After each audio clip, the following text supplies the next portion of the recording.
Tonight, an I-Team exclusive, a mega house for a mega church pastor. NBC Charlotte's I-Team has confirmed that Elevation Church pastor Stephen Furtick is building a 16,000 square foot home in Weddington. News of the multi-million-dollar mansion prompted NBC Charlotte I-Team reporter Stuart Watson to do what investigative reporters do best: follow the money. Now, Elevation Church is the largest megachurch in North Carolina, and there's no question that Elevation and its pastor, Stephen Furtick, have done a lot of good. The church has just passed the $10 million mark in gifts to charities like Samaritan's Purse and Crisis Assistance Ministry.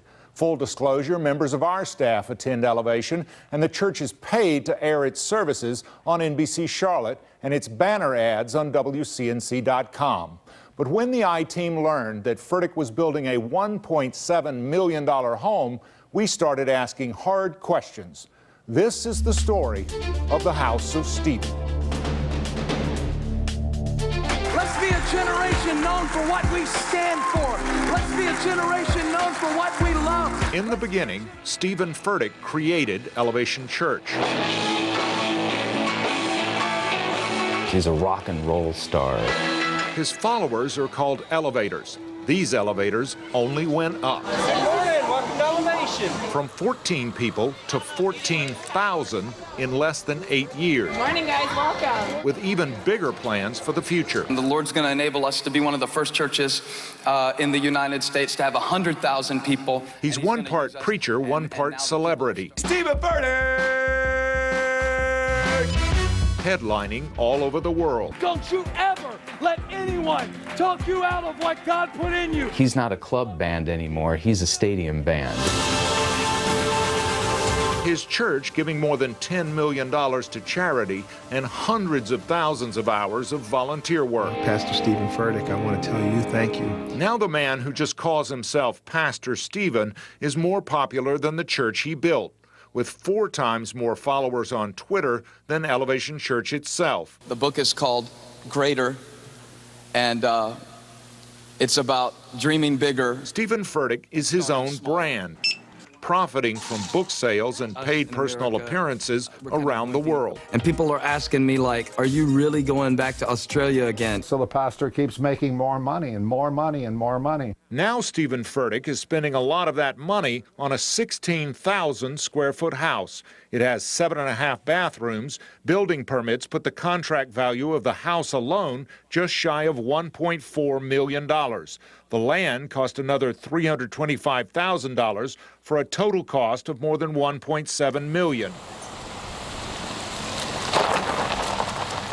You can't see the house from the street. It's behind a no trespassing sign off Lock Haven Road in Weddington. Hidden by 19¼ acres of dense woods, Furtick's name is nowhere on the deed. Instead, the property is in the name of the Jumper Drive Trust. The pastor should be the servant of his people, and he should be the one that's the most transparent. Ole Anthony of the Trinity Foundation in Dallas, Texas, belongs to a small church. Blessed art thou, O Lord our God, King of the universe. He believes preachers should give up their big houses. It saddens me to see what the church is becoming. And get back to the Christian church's humble beginnings. There, the pastors lived as the poorest of the poor, not the richest of the rich. For 7 weeks, we've tried to talk to Stephen Furtick about his multi-million-dollar home. We've sent emails, made phone calls, sent a registered letter, even made one face-to-face personal appeal. He's always declined until one Sunday he brought me up in his sermon. So I've been feeling sorry for myself lately because they told me this news reporter is trying to do this story where he wants to make our church look bad. Then he described his multi-million-dollar home as, quote, not that great. Well, me and Holly this year, we're building a house. We've been looking for a piece of land to build a house for our family for a long time. So I'm like building this house and I'm real excited about it and everything. But then I found out, this is crazy, the news tried to fly this chopper over our house. The people that are building it told us, they're flying a chopper over your house. I'm thinking to myself, first of all, it's not that great of a house. I mean, I'm sure there's better houses if you just got to fly a chopper over somebody's house. But it started to mess with me a little bit. And then I started to get a little self-pity because I was like, God, now this ain't right, because I didn't even build that house with money from the church. I built it with money from my books, and I gave money to the church from the books. And you start getting real defensive and being like, this ain't right, this ain't right. I'm sorry, but there's something wrong with that. Chris Roseborough runs Pirate Christian Radio from his home in suburban Indianapolis. It's a kind of protest podcast against preacher profiteers. There's no distinction between Elevation Church and Stephen's books. The two get meshed together in a way that oftentimes creates a real conflict, because the job of a pastor is not to preach his book. The primary place that, let's just say, advertises the message of the book is Elevation Church. Elevation Church paid for full-page ads promoting the book. Elevation Church paid to air sermons featuring the book on TV stations, including WCNC. You're going to give something away for every person that purchases Greater. Elevation Church packed up swag to sell the book. Child gets a backpack for every copy of Greater. Somebody called this a gimmick the other day, and I thought it was just like always a good thing to do to give a poor child who can't afford a backpack full of supplies. I was like, didn't know that fell under the category of gimmick. Elevation lead pastor Chunks Corbett tells me the books help the church tremendously in 3 ways. First, Furtick arranges for the publisher to sell books by the thousands to Elevation Church at his author's discount. So Elevation Church makes money on the book, but no one will say how much. Second, Furtick donates some of his own advance money to Elevation Church. Corbett says he's very generous, but no one will say how much. Third, the publisher pays Elevation Church outright to produce slick videos marketing the book, but no one will say how much. All this makes Elevation Church sound like just one more private business. I mean, is he not doing the exact same thing that the money changers were doing in the temple, basically using God's house to make a profit? I mean, this is exactly the same behavior. You know what Jesus did? He made a cord of whips and drove those damn people out of God's house. The church does not exist for this. While the nonprofit tax-exempt church paid for the promotion, the profits from the book paid Furtick himself. Profits that he says bought the multi-million-dollar home. I would also argue that it's not exactly suffering for Jesus. Warren Cole Smith is a Charlotte author and editor at IsTheWord, a Christian magazine. That's sort of the dirty little secret of megachurch pastors, is that they use this church as a platform, and then they sell books, and then they make a lot of money on the side. Yet Elevation Church has asked volunteers and employees alike to sign this confidentiality agreement. The agreement threatens to sue volunteers and members if they disclose church finances. If Stephen Furtick's followers and the congregation at Elevation want to pay him these outlandish salaries, want to allow him to live in multi-million-dollar homes, that's up to them. They're the ones that are contributing the money, but they should know that. And many churches believe that the congregation, the people, the followers should get a say in the pastor's salary and his housing allowance through these elected elders or deacons in the church. But at Elevation Church, this is a closely guarded secret. And tomorrow night, the I-Team will report on the men who set Stephen Furtick's salary. They are not elected, and none of them are even members of Elevation Church. Now at 6, our I-Team broke the story of the mega church pastor's 16,000 square foot mansion. Tonight, the question is, who sets his salary? And who holds him accountable? The I-Team's Stuart Watson found Elevation isn't run like most churches, raising questions of accountability. So maybe you've been feeling sorry for your scars a little bit lately. Pastor Stephen Furtick has made generous giving a cornerstone at Elevation Church. It's crazy. We just passed the mark of $10 million given in the lifetime of this church to organizations outside of the church. But Pastor Stephen will not tell you how much he gets paid. So when I started asking about it, he preached about me. There's an investigative reporter. He's been calling around, and people have been calling us. Furtick and his top lieutenants refuse to tell the people who pay his salary, the congregation at Elevation Church, just how much he makes. We don't know. And the reason we don't know is because they won't say. Warren Cole Smith writes books about the evangelical church from his home in Charlotte. The real problem is that there's a lack of transparency. Stephen Furtick recruited a so-called board of overseers to set his salary. Well, that board of overseers looked to me to be a paper tiger. The board of overseers is made up entirely of other megachurch pastors just like Stephen Furtick. The financial well-being of all of these guys are intimately intertwined. That means Stephen Furtick agrees to pay them to preach at Elevation, and they pay him to preach at their conferences or megachurches. They attend each other's conferences and are compensated for that regularly. Elevation executive pastor Chunks Corbett told me, yes, pastors get paid for church appearances, but he said the pay is, quote, small in scope. And no, he will not disclose the amounts. So when Stephen Furtick held his Code Orange revival last year, 3 of the headliners, Pastors Stovall Weems of Jacksonville, Perry Noble of Anderson, South Carolina, and Kevin Gerald of Seattle, were all board members at Elevation. That's 3 of 5 votes that set Furtick's salary. Yeah, they scratch each other's backs. That's not accountability. Chris Roseborough runs Pirate Christian Radio from his home near Indianapolis. All of the accountability in Furtick's church goes from the top down. Elevation Church was founded by Southern Baptists, got loans through Southern Baptists, still gives missionary money through Southern Baptists.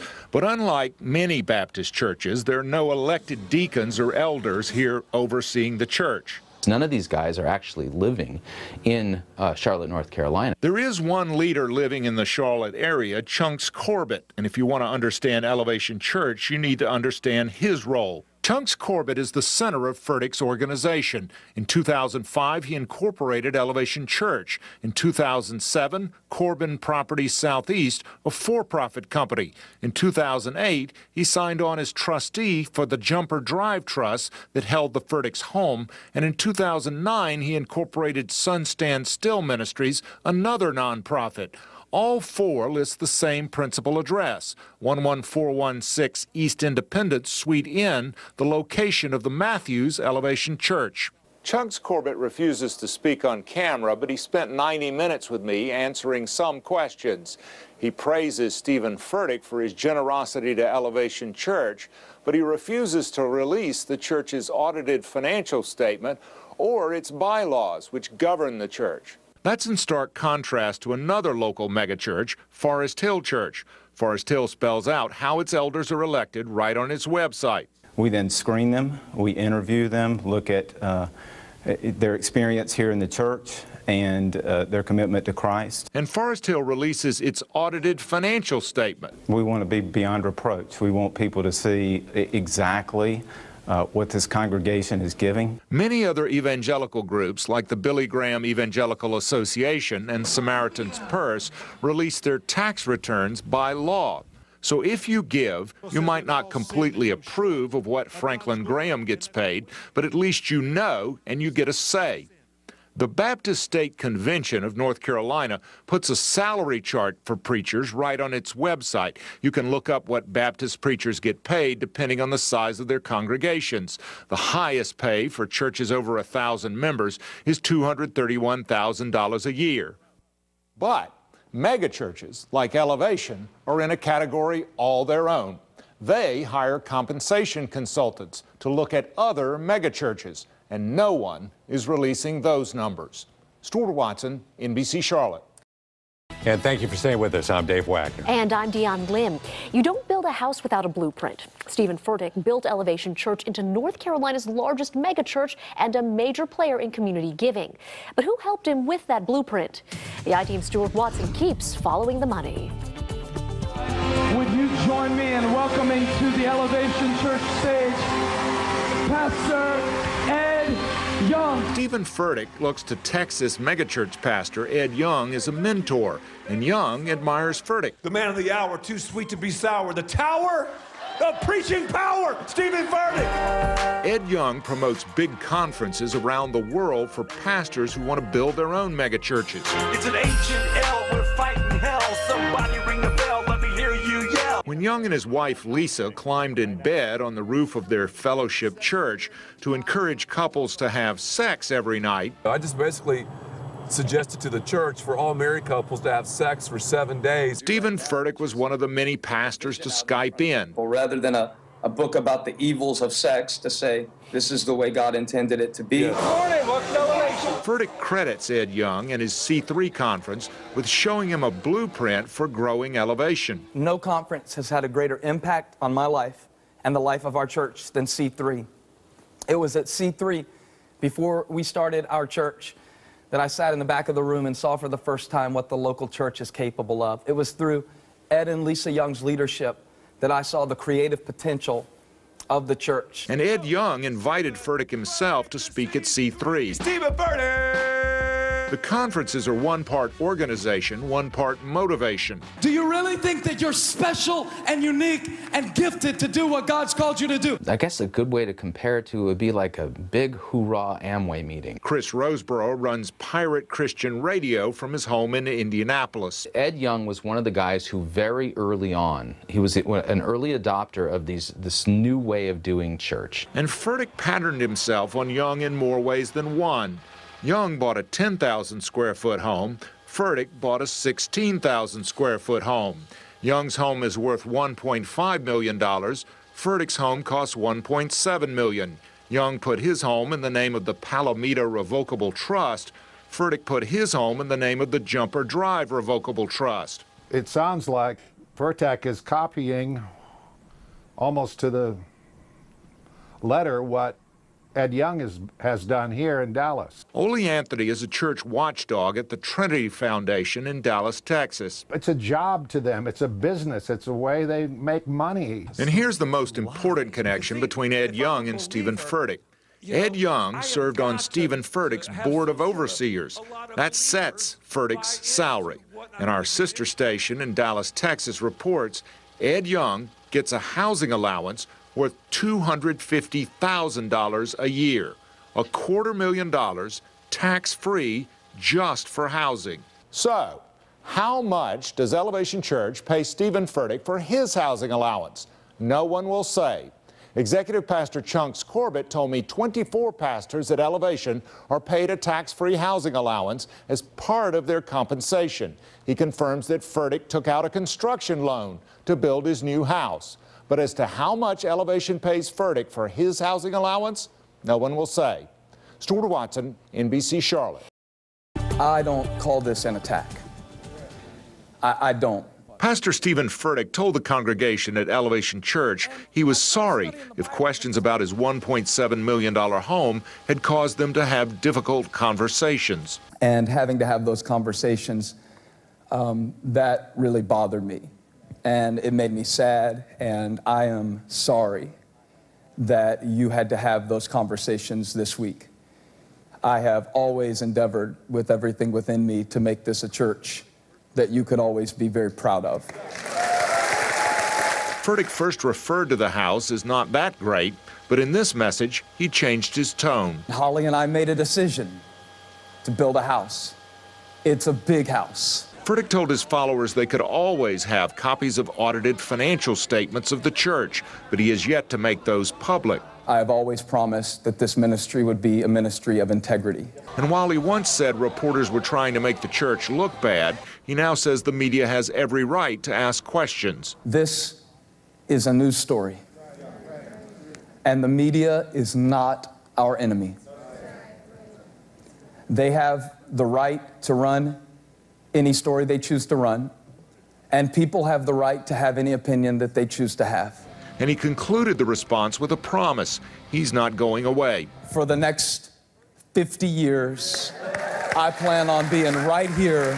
Furtick's statement lasted about 8 minutes. We'll put the whole thing on our website. What he did not do and will not do is answer questions, and there are many of them, about his salary, his housing allowance, how much he makes from books and outside speaking fees, all of those promoted by the tax-exempt Elevation Church, and how Elevation Church is governed, not by an elected board of elders, but by a group of fellow megachurch pastors. Stuart Watson, NBC Charlotte. The document is marked confidential. It's important because the church has kept these kinds of numbers secret, even from donors who give Elevation money and taxpayers who give it numerous tax breaks. In fact, Elevation asked staff to sign a confidentiality agreement, acknowledging the church could sue them if they disclose church finances. We're not going to show you all the numbers to minimize any harm to Elevation Church. So, for instance, we won't report on pending real estate deals.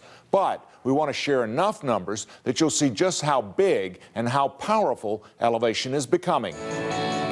I'm Chris, and I'm number 222. I'm number 8,683. Number 7,038. Elevation Church is all about the numbers. It says so right in its founding principles called the Code. Get to Jesus and be baptized today. So Elevation counts salvations, 3,785 this year, baptisms, 3,519, and it religiously counts the number of people at each of its 8 locations, now regularly totaling more than 14,000 a week. And this confidential report, obtained by the NBC Charlotte I-Team, shows that the church counts money, lots of money. It's collecting more than $500,000 a week, and Furtick says he discloses all that. Through the external audit that we voluntarily go through, as well as through the audited income statement and balance sheets that we make available to everyone who's a part of Elevation Church. That's not even close to full disclosure. Rusty Leonard founded Ministry Watch, a nonprofit watchdog for donors. First of all, it's not the full audited financial statements. It's just some pretty pictures that you said that are a portion of the audited financial statements. This is what a full audited financial statement looks like. And it contains not just numbers, but notes from the auditors in the back. This shows, for instance, if the pastor's wife gets money from a nonprofit that's run by the church. Now, this doesn't mean that they've done anything wrong. It just means there's full disclosure. And Forest Hill Church, another megachurch in town, puts this audited financial statement right on their website. Elevation Church won't show you an audited financial statement with those notes, even if you're a member. Instead, it releases a glossy, full-color annual report that'll tell you the numbers of breath mints a campus pastor eats, how many minutes of AC/DC songs played, and whether the pastor wears a V-neck shirt, but not how much money he made. I promised that this would always be a ministry of integrity. Unfortunately, that's just not backed up by the facts. If he was to be truly full of integrity, he would reveal all this information. Rusty Leonard is willing to publicly question Stephen Furtick's integrity. You shall overcome. While at the same time admiring him and wishing him well. It's sad. It's a great church. Pastor Furtick's a great preacher. He's brought blessings to many. And unfortunately, it's a situation where he allowed this one situation to get out of control right from the get-go of the organization of the church. No one asked Furtick many hard questions about money until he bought a $1.7 million home on 19 1/4 acres near Weddington. If Pastor Furtick had bought a house that was $400,000 or $500,000, we wouldn't be having this conversation right now. You know, and that's a big house. That's a lot of house. But there wouldn't be a big uproar about it. Unfortunately, he went way over the top. Elevation Church keeps Furtick's salary, tax-free housing allowance, contracts, book deals, speaking fees, and any other for-profit work all a secret. A church doesn't have to tell you anything about anything. They are not required by law to tell you one bean of information. And Rusty Leonard says that secrecy doesn't just hurt Elevation, it hurts other churches too. Non-Christians could say, well, why are we giving these guys these breaks, these tax breaks?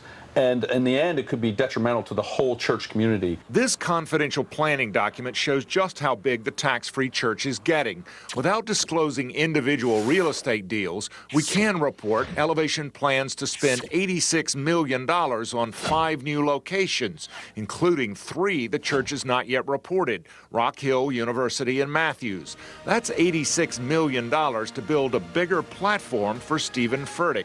It includes more than $9 million just for audio, video, and lights. Elevation Chief Financial Officer Chunks Corbett emailed us a statement saying, while the numbers are accurate, they represent far more than our church is undertaking. Other projects identified in the report you've come into possession of represent potential opportunities we are looking at in the future. Furthermore, to total these projects, assuming they're all going to happen, would be categorically false, as many are options for the same project and some may never materialize.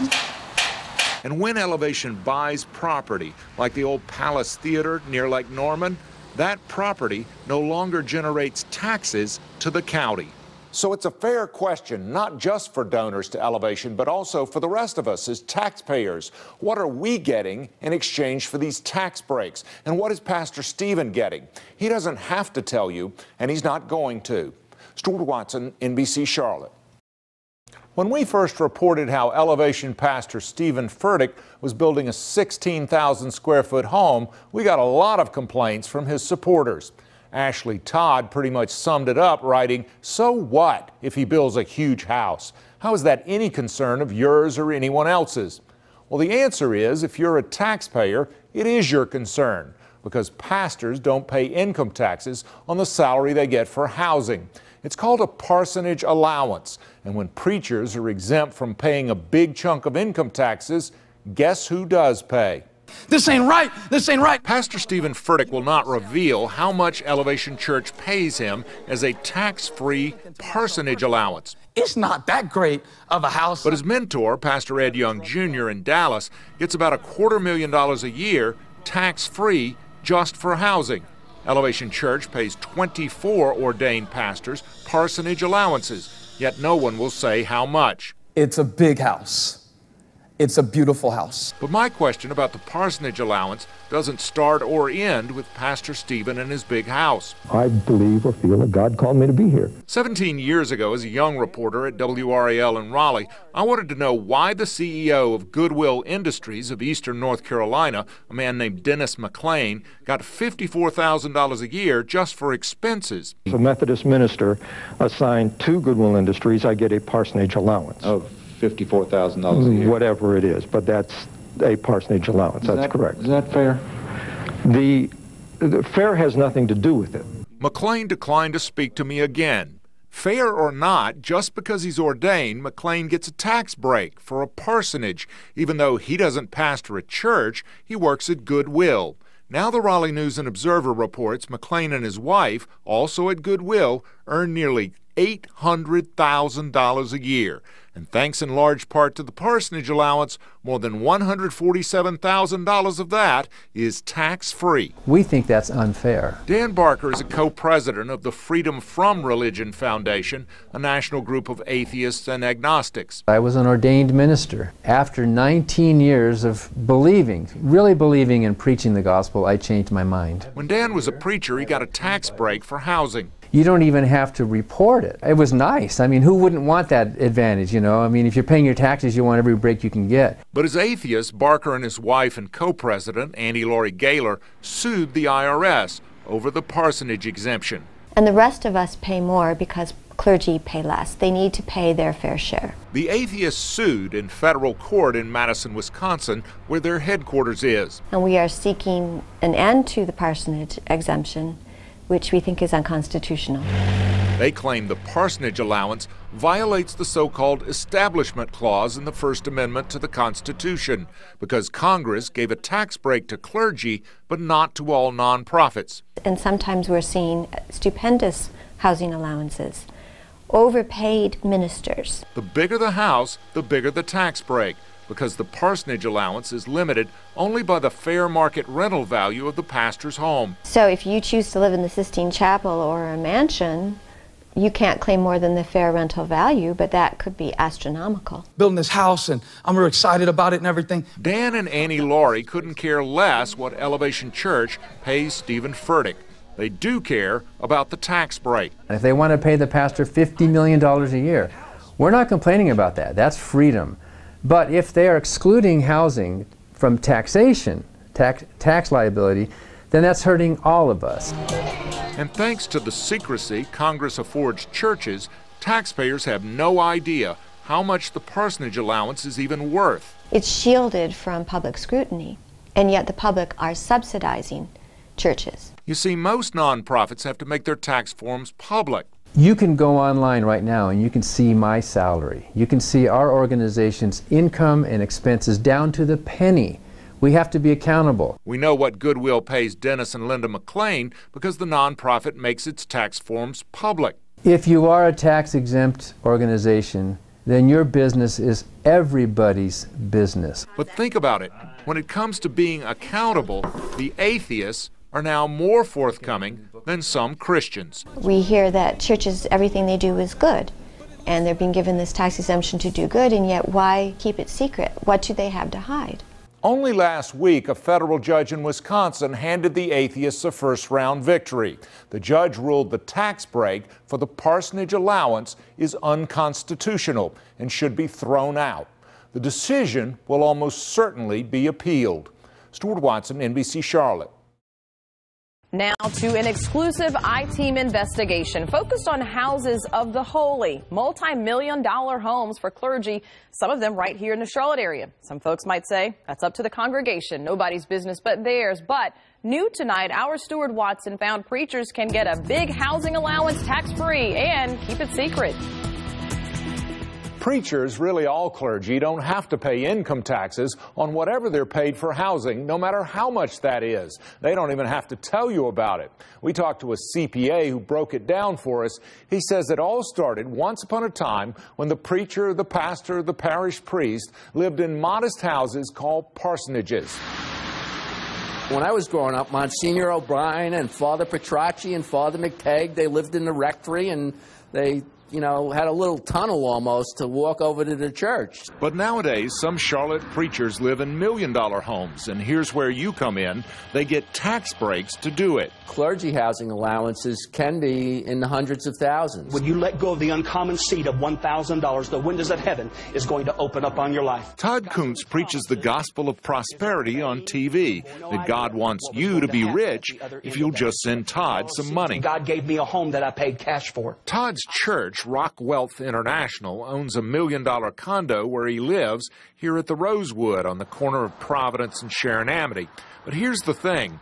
He doesn't even have to tell you if he gets a tax-free housing allowance. He didn't return our phone call and letter last week, so we really don't know. You don't have transparency with churches. That's probably, to me, one of the biggest problems with churches compared to other not-for-profits. Peter J. Riley is a CPA from Massachusetts who's written on Forbes.com about the parsonage benefit of the clergy, why special tax treatment needs to go. Churches are kind of a black hole. Philip and Cheryl Jackson of the Grace Christian Center live in this $2 million home in Ballantyne. That's between them and their congregation. They didn't return our phone call, email, and letter last week, so we don't know whether they get a tax break, and if so, how much. Under the law, the only limit to the size of the tax break is the fair market rental value of the home, how much it would rent for. So the bigger the house, the bigger the tax break. There is no limit. Bishop C.M. Bailey of the United House of Prayer for All People stays in this house when he's in Charlotte. It's not even his full-time residence. The United House of Prayer owns the $3 million estate with its 16,000-square-foot home on West Sugar Creek near Derrida.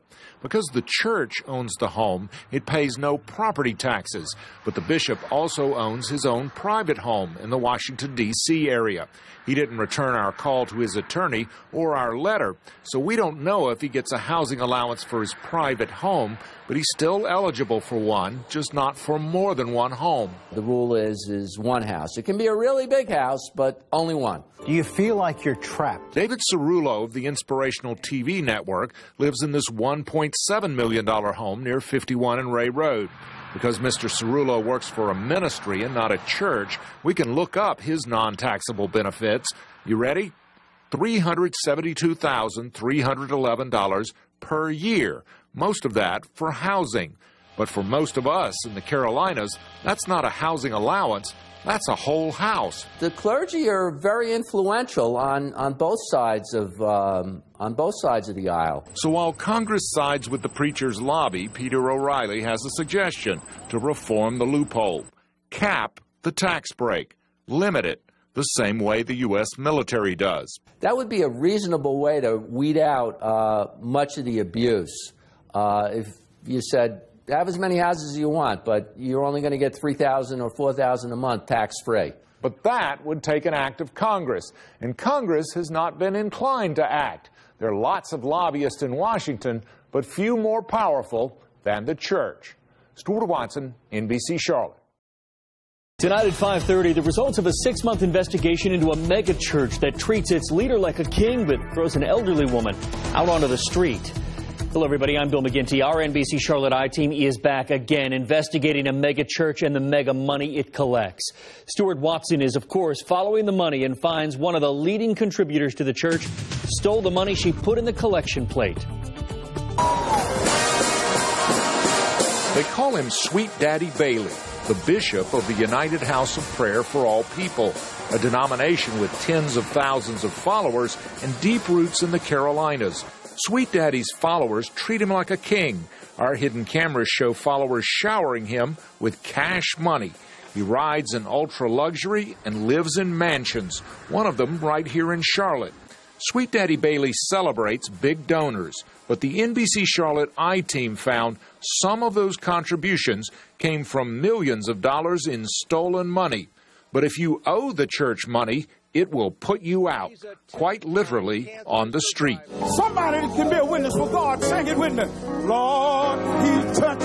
Ronald Belton preached his whole life for the United House of Prayer. I was born and raised in the church. He was the church's national evangelist. To bring thee. So when he got prostate cancer, he asked Bishop Bailey for help. His words were, you knew this day was coming, you should have saved you some money.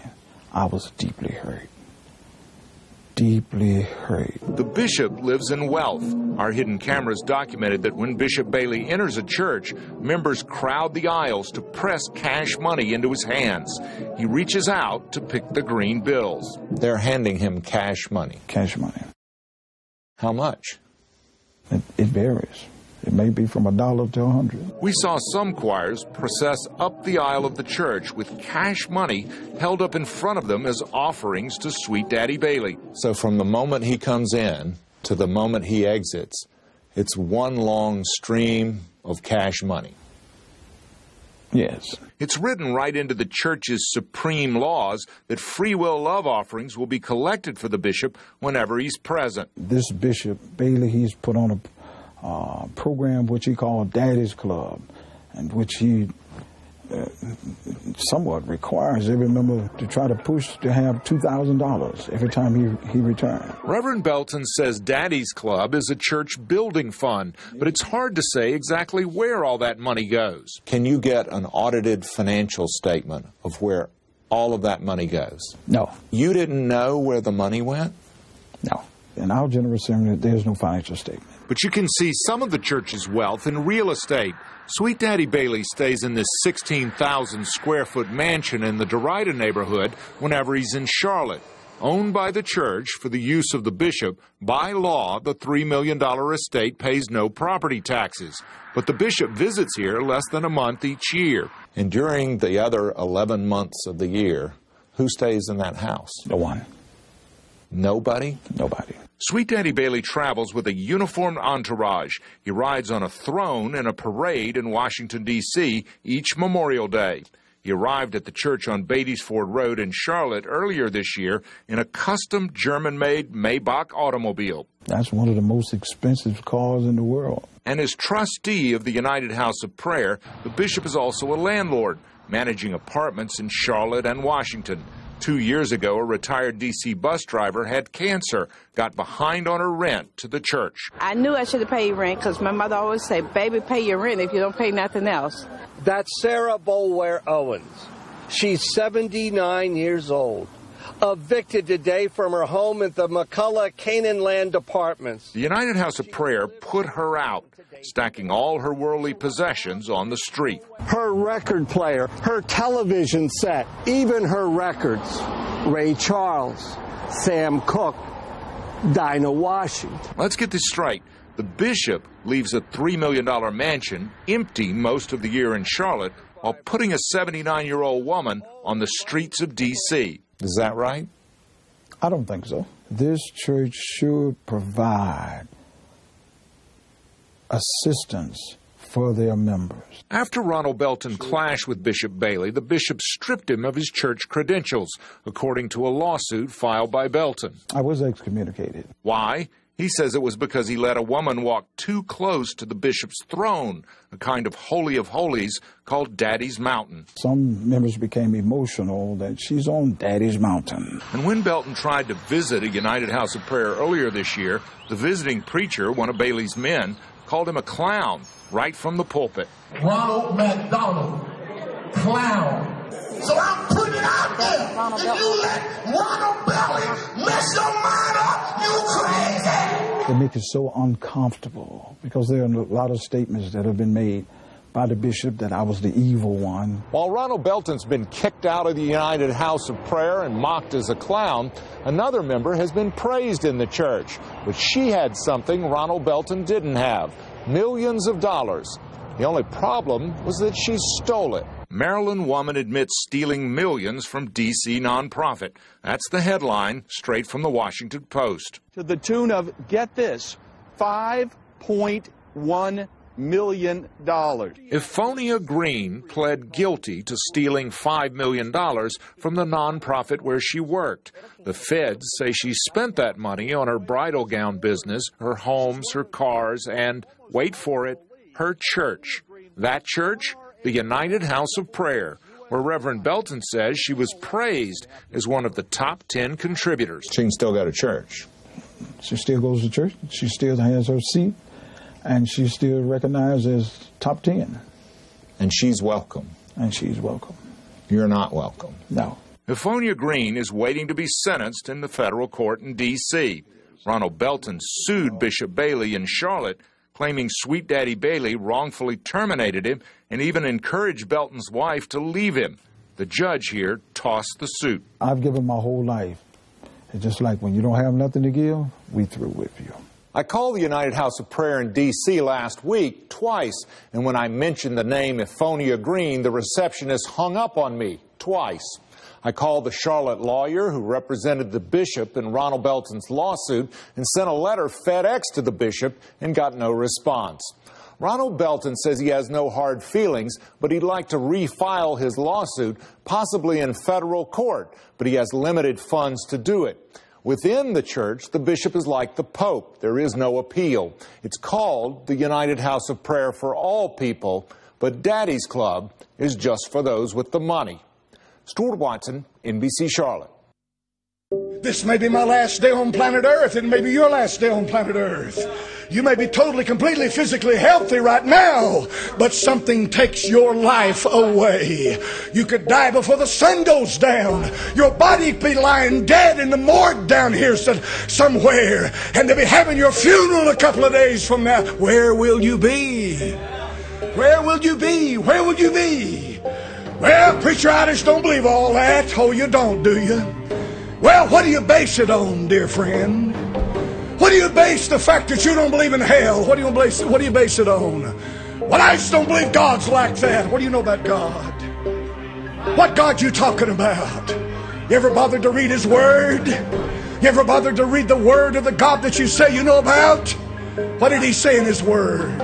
It existed before you were ever born. It is there, it's going to be there, and there's nothing you can do to change that one bit whatsoever. It doesn't make any difference if the churches today have stopped preaching on hell, if the preachers don't preach on hell, if the seminaries and Bible colleges don't teach the young men about hell, if they extricate it from the Bible, it makes no difference whatsoever. It is still a place that you must deal with one day. Somebody said hell is separation from God. Who told you that? Where's that in the Bible? Find it from Genesis to Revelation. Well, I heard the greatest evangelist say that. Didn't make any difference what he said. What does the Bible say? He'll be dead and gone, and another generation will come on. Then another generation will come on. Then another generation will come on. What does the Bible say? That's why Jesus came 2,000 years ago. That's why he died at the cross at Calvary. He didn't die to make you rich. He didn't die because of who you are. He didn't die to create this hellhole you know about. He died to keep you out of hell. That's why he went to the cross. That's why it's so horrible. That's why it took the precious blood of the Lord Jesus Christ. That's why the Bible said God made him to be sin for us who knew no sin. That's why Calvary was so horrendous, because he would keep you out of hell. There's only one name on the face of this earth that can keep you out of hell. It's not Baptist, it's not Methodist, it's not Presbyterian, it's not Catholic, it's not Jew. There's just one name that can keep you out of hell, and it's the name of Jesus.